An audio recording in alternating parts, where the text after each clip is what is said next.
1921 সালে 17ই নভেম্বর ইংল্যান্ডের যুবরাজ Prince of Wales আসছেন ভারত পরিদর্শনে। এটা মেনে নিতে পারেননি ভারতবাসীরা। কংগ্রেসের ডাকে কলকাতায় সেদিন বন্ধের চেহারা, প্রায় সমস্ত যানবাহন বন্ধ। আর তাতেই বিপাকে পড়লেন সাধারণ মানুষ। হাওড়া স্টেশনে আটকে পড়লেন বহু যাত্রী। এখন উপায়, কিভাবে বাড়ি ফিরবে তারা ভেবে কুল পাচ্ছে না অনেকেই।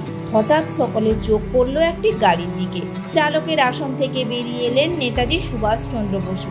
হাওড়া স্টেশন থেকে শিশু ও স্ত্রী লোকেদের গাড়িতে তুলে নিয়ে তিনি তাদের নিজ নিজ বাসভবনে পৌঁছে দিলেন।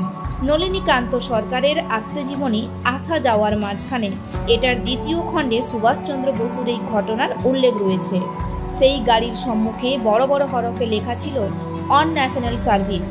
দেশকে তিনি ভালোবাসতেন দেশের মানুষকে, ঝাঁপিয়ে পড়তেন সাধারণ মানুষের বিপদে। তাই তো আজও সকলের হৃদয় জুড়ে রয়েছেন নেতাজি সুভাষচন্দ্র বসু।